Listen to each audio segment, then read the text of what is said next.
Today we are joined by two exceptional experts who have collaborated to unlock the hidden strengths in sensory experiences, helping us move beyond the idea of disorder or disability to discovering genius. First, we welcome Donna Redman, who asserts that our deep connection to art, science, and nature is key to unlocking our unlimited human potential, especially for those with sensory processing differences. Second, we welcome Cynthia Duffy, a highly respected and renowned occupational therapist whose clinical expertise anchors this revolutionary work in real-world practicality. Together, they are the co-creators of the program and the book, The Secret Genius of Sensory Processing. Join me in welcoming Donna Redman and Cindy Duffy, because I see you in your name, you said Cindy. Yeah. How are you guys doing? Yeah. Fine. Doing Thanks great. for having us. No worries, no worries. Let's jump right into it. I always like to build a connection with my guests and with my audience. So I would like to start with you, Mrs. Redman. Then we're going to go to you, Mrs. Duffy. Just want you to give me just a brief little history of your background and your personal educational experience and journey. Yeah. So I will start that. And I'll tell you that I was doing research on the reason why people are compelled towards creativity and self-expression. And what I discovered in that search was that there's a connection between art, science, and nature. And in those connections that we're connected to, there's also these systems, patterns, and formulas which shape our identity and our purpose and our well-being. Since our first encounter with the world is through our senses, Cindy and I collaborated on a course under the Secret Genius Project that we call the Secret Genius of Sensory Processing, because sensory processing is a foundational, yet it's a widely misunderstood subject that we really want to help empower people and educate them on what it is and how they can use it to find their best life and their secret genius. So because it's recognized as a major gap, in public understanding, we've created the Secret Genius of Sensory Processing. And Cindy, of course, is an expert in that field as an occupational therapist and human development specialist. Mrs. Duffy? All right. Well, I went to school early on, when I was younger. I got an associate degree and I got a job working with developmentally delayed in an institution. And most of the approach with the people there was to deinstitutionalize and train people to become societal members, group homes, residential living. The facility I was at used a lot of behavioral training, a lot of the, positive reinforcements and extinctions and things like that to do training. So I spent 2 years doing that. But while I was doing that, I noticed that these people I was working with would be distracted by sensory information. They did behaviors that had really nothing to do with the behavior training, adjusting shirts and clothing and things like that, answering people in another room. And I became very curious about that. So as I was studying it, I just decided I need to go back to school, develop more theoretical understanding and knowledge so that I can maybe make some different inroads in this kind of work. As a result, I did learn about Jean Eyre's sensory processing. It's work that she did in institutions in the 50s, and people have been building on that work for decades now. So by applying those principles of sensory processing, I came to realize that most people, doesn't really matter developmental age really, we're neurological beings. We have sensory information that comes in like a computer. We are the processor. The output is our behavior. The environment gives us the feedback. We process that however we do, and then we continue to go through that cycle that becomes behavior, who we are, and all of that. The art, science, and nature part with Donna came into aspect because as neurological beings, we are part of nature. There's a science component to that. And the arts, they're an aesthetic thing that people work with. As a therapist, we used to use a lot of crafting modalities, hands-on things. Insurance has changed that because of the measures they want. And that's been the most disappointing thing in my field. But also when I went into public school, there was a great arena for working with that stuff. using art in art classes. I would join art classes. I would join these different activities and practice by teaching principles of sensory processing to teachers so they could use that knowledge and approach the students from that frame of reference, it would actually reduce friction with greater understanding. And many times with programming and development, working with them, consulting with them, better outcomes for the students, including reduced behaviors. So it became a passion for me. And I went on to do it with early intervention, birth to 3-year-olds, with teaching eating disorders and things like that in children, failure to thrive kids. And that approach as a mainstay is very effective. And it's effective for Alzheimer's populations or even stroke victims. So to me, it became a thing. It's something that people need to know. And I've worked with a lot of autistic young adults who tell me they never even heard of it. Right. And I was amazed by that. That's kind of what attracted me to you two, both of you, is that I'd never heard of it. Yeah, as a special education teacher, I'd never heard of it. Yeah. And I do occasionally work with occupational therapists because some of my students may need those services as well. But that, like I said, that's what drew me to you two. I want to take a minute because we hear words, it's like sensory processing. We hear it, probably frequently. Can one of you just give us like a very, simple definition of sensory processing? And I'm doing this for the sake of my audience because I want anyone that comes across this to be able to follow along and have a great understanding of the term sensory processing. Go ahead, Cindy. Cindy can do that, and then I'd like to piggyback onto that and then give you a context about our approach and how that fits into it. Absolutely. Basically, what sensory processing means, I guess, is that we all have senses. Many people would have heard of smell, taste, touch, movement, things like that. Our nervous system takes information. We have nerves that are for touch. We have taste buds that are for taste. We have nerve endings in our nose that are for smell. There's things in our inner ear. They talk about the cochlea, they call it. It's the movement center that sends information to the brain. All these senses come into our body and get organized. On a reflex level, you touch something hot, you pull back automatically. So there's reflexive responses to senses. And then when information comes into our vision, sound, touch, we might get a message of threat. There's a threat. A loud fire alarm tells us threat, alert, pay attention.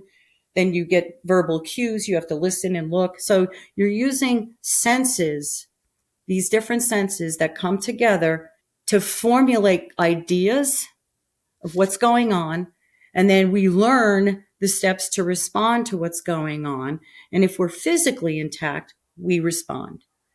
So the idea is that people who have what would be considered within normal limits sensory processing will not show maladaptive behaviors, for lack of a better word. They're going to have adaptive behaviors because their nervous system is set right.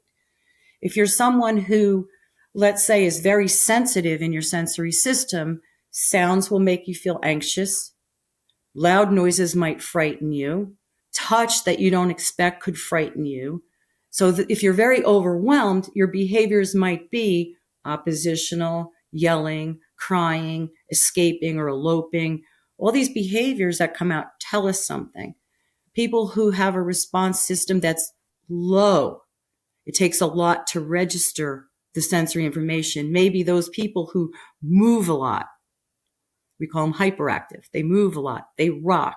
They're always touching somebody, but they don't like to be touched. These behaviors are telling a sensory processing, knowledgeable person what's maybe going on. And in a nonverbal way, even, you don't need to be verbal. You're communicating, and we want to follow that and understand you better. And then sometimes it's trial and error, but find ways that can help you calm during an alarming sensation. So if I know someone likes deep pressure, I can deep pressure hold their hands while something alarming is happening, like the fire alarm. So we're doing this to help them walk down the hall and get out instead of trying to run away. learning how their sensory system responds to different input. And frankly, everybody has that. Some of us fidget, we play with our hair. We do these little overflow behaviors that may be outlets for whatever's going on. It could be a lot of people in the room. They could be anxious. Why are you anxious? Well, maybe it's the sensory system overloading with just a lot of people around. So it'll work for somebody who's really typical. Whatever typical is. Got it. No, that makes sense. When you said that, I immediately thought about, you talked about everyone does it. I know I bounce my knee a lot. It's faster if I get anxious or stressed. And so I immediately thought about that. Anyways, go ahead, Mrs. Redman. You wanted to follow up on the sensory processing? Yeah, I wanted to comment on the fact that Cindy had mentioned neurology earlier. And the idea is that we approach sensory processing from a sensory perspective first. We get to the root of what is going on a sensory level that creates the behavior, and not usually try to form a behavior with ignoring the sensory piece of it. So there's room for both elements of that. But the neurology dictates that we are sensory beings, that all senses come through our neurology for everyone, for kids with sensory processing issues, for Alzheimer's patients. There's a relatively new study of neurology called neuroaesthetics.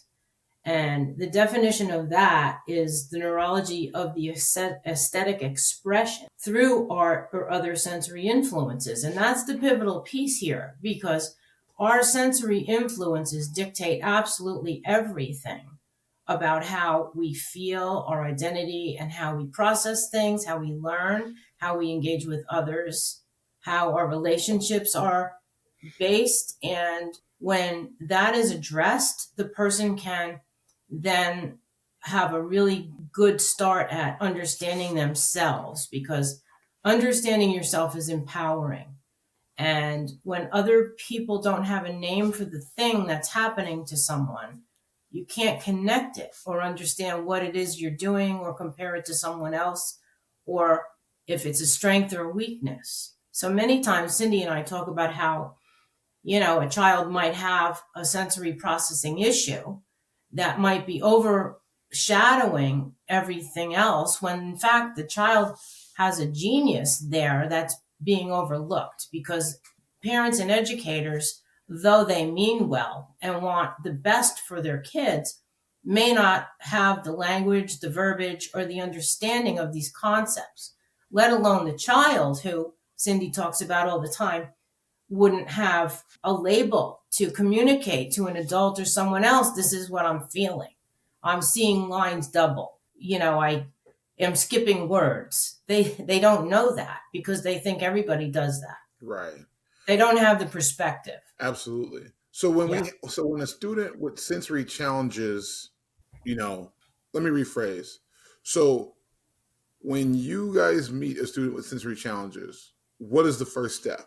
Typically, I observe. I'll observe them just without even reading anything about them. I go in and I just observe to see what I see, take some notes. There are things like a sensory profile. That's a standardized test that is used that will also indicate when a child's at risk and at what level of risk, because it really points out what areas seem to be affected by the behaviors, and it points out how intense the effect might be. So you could be mildly at risk to significantly at risk.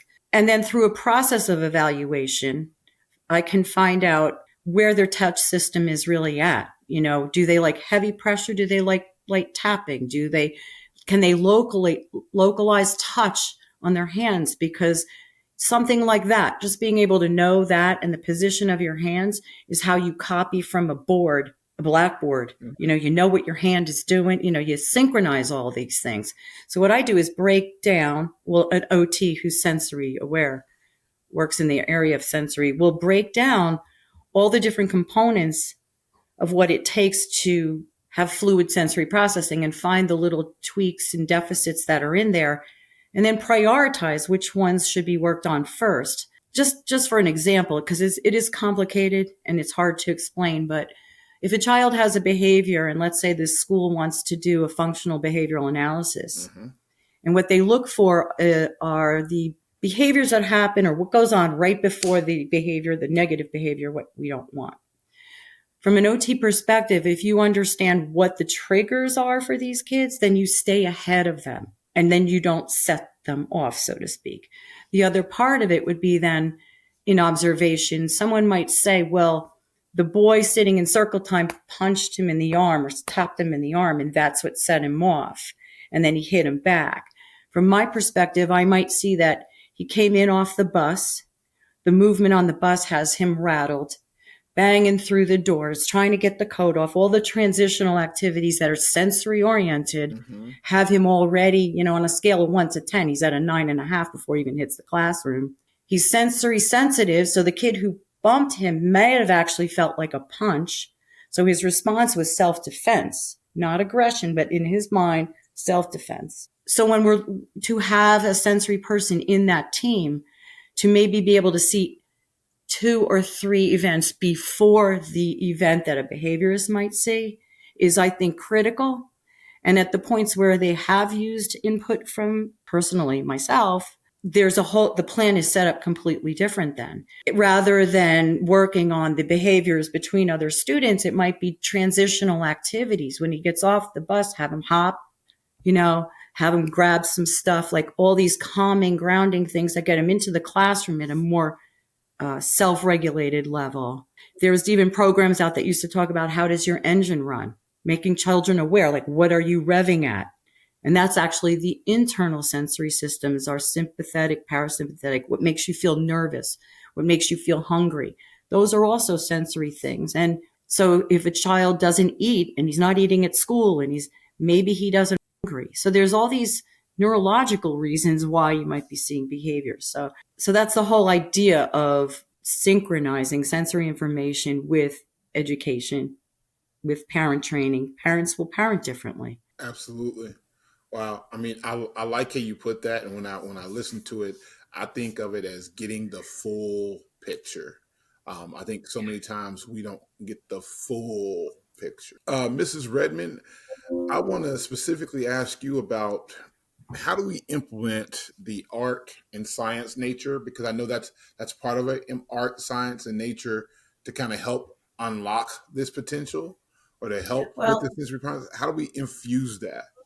So it's intrinsically fused together. And it's like you're saying, it is other elements of the holistic model that we're delivering here as an approach. So think of it like as spokes on a wheel.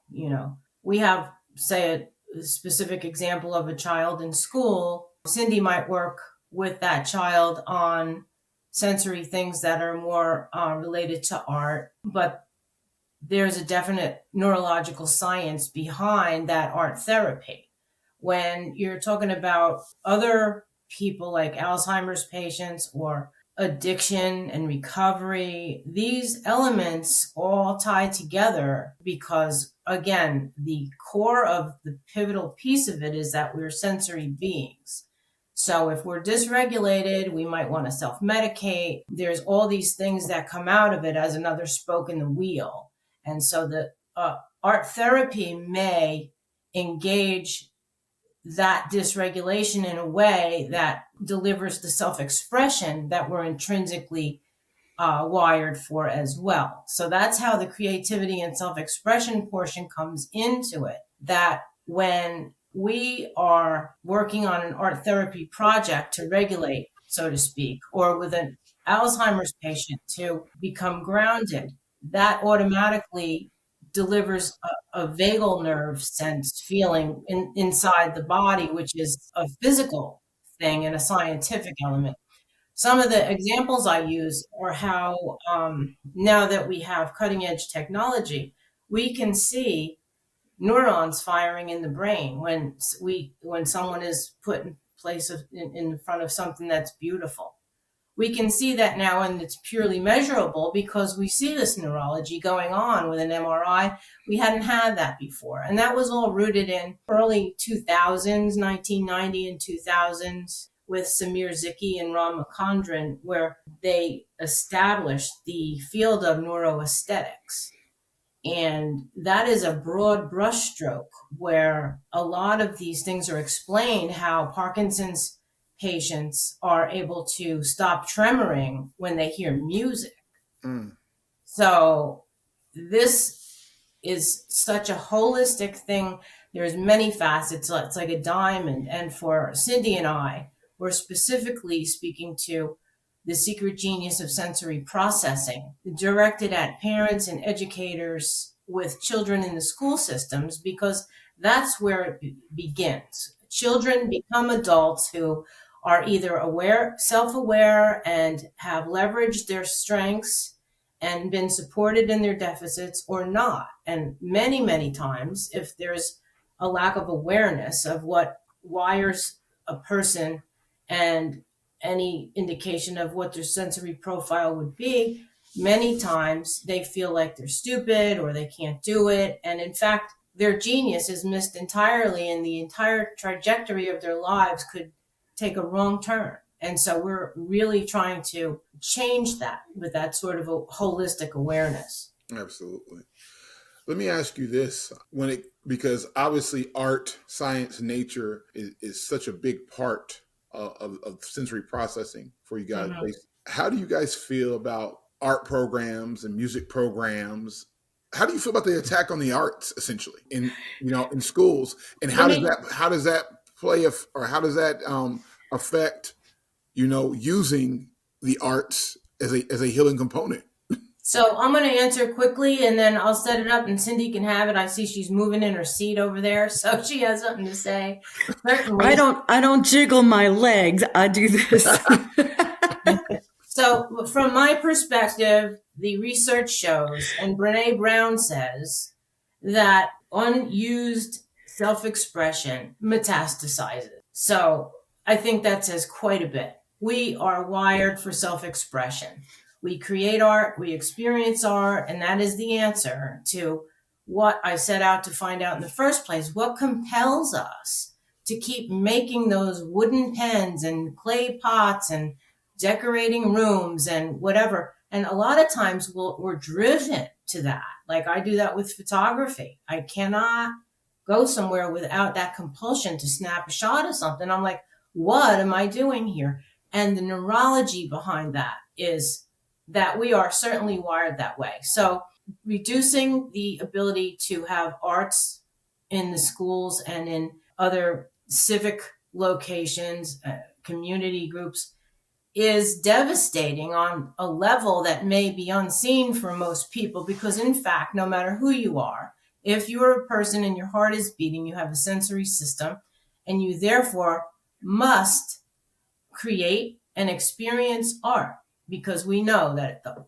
neurons fire in the brain, this regulates us, it affects our sensory systems, and of course we need it. So now I'll let Cindy take it away. And from that, I even expanded out to, there's the like visual arts, and then you can talk about music arts. But even when you get into an art class, we're talking about hands-on art projects. If it's like starting from finger painting to sculpting, there's tactile input there, there's touch input. And for me, that arena in the school was where I would actually be able to get in with a teacher, work with students that were assigned to me in the art class. So if they were needing intervention from me, a beautiful place would be art. And so working in an art class, I could actually help a child focus. Let's say they want to work with clay, but the child can't touch clay. We could put on rubber gloves, or, not rubber gloves, but we put on gloves, usually the sandwich ones, and they can work with it with that accommodation for their need rather than try to elope the room. So the art, just having it like therapeutically, when they talk about art therapy, that's what it is. Music, the same thing. Rhythm is all part of language. We learn rhythm in conversation. Your part, my part, your part, my part. There's rhythm. So when kids are marching and tapping and everybody, what is the use of it? The art and science and phys ed classes are the neurological grounding components to the rest of their education. Without that, you have kids wired for sound who are expected to function like an adult in these work-related classrooms all day with these breaks that don't satisfy. The same thing when a child's misbehaving and you remove recess. That's the child who may most need not just recess, but double recess. Mm. So you have a problem with the child in the morning, then you keep them from recess. They're a double trouble by the afternoon. They didn't get to kind of get all that out of them. So it's imperative. I noticed that when I started working as an OT, I had a course, Art for the Occupational Therapist, because textiles, all those things are components that anybody could sit with putty. You know what I mean? But to be able to help a person go from a bunch of tiles on a board where they can place them, think about it, organize it, using the fine motor, we don't function like therapy putty. We function doing. So these are doing things that create a product that gives a feeling of satisfaction, maybe even pride or frustration, where we work through our frustration tolerance. But all of these art and nature components, horticulture, planting a plant, planting a seed, watching it grow, it's all part of who we are. Mm-hmm. And to shut that down is sad. To me, it's very sad, because even when I work in an art class or music class, there are typical kids who still have their own things. Like some people have no rhythm. Right. So that they learn to get rhythm. But those are the same people who can't monitor conversation sometimes. They're interrupting. So they learn your turn, my turn. Some basic stuff goes on. And as Donna was saying, it's really intrinsic. You know, when you feel it, you feel it. Wow, man, just it's hearing this conversation is just like, I really feel like we need to reshape a lot of things. And I think the arts, science, and nature component gets villainized a lot, because I even think some of the art classes and music classes that have survived some of these district cuts, I feel like they're very sanitized now. You know what I mean? I feel like they're completely sanitized, and I don't feel like I feel like it's just checking boxes, essentially, you know? You are correct. I'm just going to go on a limb here and say you are correct. Checking boxes is exactly it. Gotcha. And we're not from the same cookie cutter. Right. Miss Redman, you was going to say something? I was going to say, we have plenty of proof that, the arts and the connection of art, science, and nature is undervalued and not recognized, because we now know that hospitals are even bringing nature inside to promote healing faster.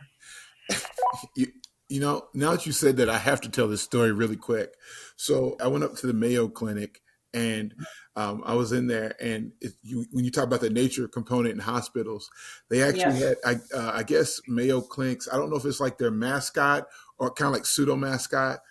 They have a peregrine falcon, and I was walking to the cafeteria, and they actually had a live falcon in the hospital, in the area of the hospital, and it was amazing, the people that stopped or that took a walk out of their room or whatever it was, just to come engage with this falcon, or just to see it live and what it just did for everyone's spirits. And so when you said that, Mrs. Redman, it just immediately made me think about that, because I myself stopped and spent probably 30 minutes just, admiring the falcon and its beauty in real life, and being like 3 feet away from it. And so, it reminded me of that. So, yeah. So the whole concept, the overarching concept, is it overlays everything. You probably now, sorry to say, you're not going to see anything the same way again. Right. No, for sure. Not. For sure. When it comes to The Secret Genius of Sensory Processing, I know it's a book, but it's also a program. So So I have the platform is the Secret Genius Project, and it addresses health and relationships and different things. This is an online course taught by Cindy. It's the Secret Genius of Sensory Processing. And we have a free quick start guide for your audience if they'd like to have it. If they enter thesecretgeniusproject.com//quick start, they will be able to receive that immediately in their email, and they'll be notified when the course, The Secret Genius of Sensory Processing, will be launching. That's awesome. Do you have kind of a, because we are pre-recorded, do you have kind of a tentative date of when the course will be launching? We're looking at 60 to 90 days at this point. Perfect. And then also something I do is anytime I post a new episode, there is a blog on the Hall Pass to Nowhere website that comes out with it. So that link that you just mentioned, I will have that included within the blog post. That way there's the visual, they can see it, they know where to go in case whatnot. Before we wrap up in all this, I just want to know a little bit more about both of you guys. I mean, obviously, you know what the internet says. You know, I mean, you can Google people, you can do research, but I like to talk to people and I want to know their why. So, Ms. Redman, I'd like to start with you. I just want to know what about sensory processing? Like, I want to know your why behind sensory processing. What was the motivation? What inspired you? What personal connection, if you have one? I do. Why is this so impactful and important for you? Well, I have a son who is a twin, and both my kids have sensory sensitivities, so to speak. And when my boy was in first grade, I got a note home that the first grade teacher said he was putting his feet up on the desk. And she told him to put them down, and he put them on the desk again. And then when I went in for the conference, she said to me, maybe you're feeding him too much sugar. And I thought, yeah, no, that's not it. 10 minutes later, I found Cindy Duffy, who was covered under my insurance. And she answered the question.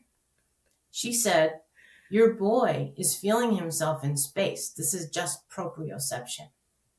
So it was that catalyst that moved me to the understanding of how many hundreds of thousands of kids are in a classroom, not misbehaving at all, just being themselves. And we have the ability to leverage that knowledge and help empower parents and students and teachers to understand what's actually going on, because it was really the missing link. So that was my personal story. And he gave me permission to tell you that. So he's grown now. But That's awesome. Cindy? I could probably give you a lot of story. So I'll give you one related to me. I had I don't know if you remember this, but in school there was they had SRA reading. It was the levels of reading, and you would move through, and you were a gold reader if you hit the top advanced reading for your class. Well, I was an SRA gold reader in second grade, like learning to read, but I was reading well. And the following year, I came back to school in third grade, and I needed remedial reading. I needed remedial math. The one thing that nobody picked up on was that I had hit my head falling out of an apple tree doing Skin the Cat over the summer. And nobody knew that I had a head injury. So when I was telling people that I couldn't see because the paper looked like the ink was smeared, and as I was trying to read, the letters moved, I went to an optometrist who did my vision test of 20/20 acuity. But there was no knowledge or awareness of how the eye muscles work. With the vestibular system, the balance in the ear, there's a vestibulo-ocular reflex that if it's impaired, 1 in 4 children have it undiagnosed, by the way, you're going to have learning problems through reading. It wasn't until I was already graduated from college where my secret genius got me through. And I was, believe it or not, at a chiropractor who found my head injury at 38 years old. And for the first time, I was like, so then I wasn't trying hard enough. It wasn't that I needed more reading to fix something, that the more reading was hurting me. So my own personal experience with the struggle, and then starting to work with children and realizing they're being misunderstood, much like I was, and they're being disciplined for invisible disability. And that broke my heart. It really broke my heart. And I think that our biggest problem is there are invisible disabilities, and some of them just need an accommodation. For me, it would have worked if the teacher was told that they were allowed to let me read the book this way, not on my desk, because it's flat. I don't have the direct view of the letters. Right. So hold your book up, put your book down. I can't put my book, I need my book up. That battle alone was an early source of anxiety in school for me. Put that on steroids with someone who has multisensory issues, and it's a meltdown waiting to happen. 2007, I went for a pediatric certificate at Misericordia, and I did a research study. My guess was that how many young adolescents, young people who are diagnosed with mood disorders or some personality anxiety disorders, etc., are actually undiagnosed sensory processing. At that time, there wasn't much literature on that. There was a couple articles out, but when I went to the Cochrane Library, what they were looking at is sensory therapy was reducing anxiety in psychiatric patients, reducing hallucinations even with severely psychiatric. So I was like, there's definitely a connection here. So my thing is, if you get and understand it, you can actually stay ahead of a lot of possible negative outcomes by getting a handle on the cup. And that's what parents have told me. They're like, I know if a behavior is a neurosensory behavior or they're just being typically 3. You handle them 2 different ways, but knowing their child with that information helps them discern how they're going to handle that. And that's been my greatest reward. Absolutely. It has been an insightful conversation, and I've definitely learned a lot, and some things that, I'm going to look into and see how I can implement or how I can, better my practice. Before we get that quick start, you'll probably find yourself. Yeah, right. There you go. Let's start there. Most people say, oh my gosh, that's me. And I'm like, yep, there you have it. Right. So before I let you go, let's start with you, Cindy. How can people find you, connect with you, or anything they want to do? Most of my connections right now are through the Secret Genius Project, through that website with Donna. As the rollout happens, there'll be follow-up things and offers. But right now, we're in the process of getting all that material moving forward. Absolutely. And Mrs. Redman, same question to you. If anyone wants to just follow your journey or follow you or see what you're up to, how can they do that? Yep. The website is the Secret Genius Project, and the Quick Start Guide is free, and it's at thesecretgeniusproject.com/quickstart. Absolutely. Well, Mrs. Redman, Mrs. Duffy, thank you so much for your time. Y'all have an amazing day. Thank you for having us, Timothy. I appreciate it. Thank you very much. Thank you. All righty. Bye. Bye.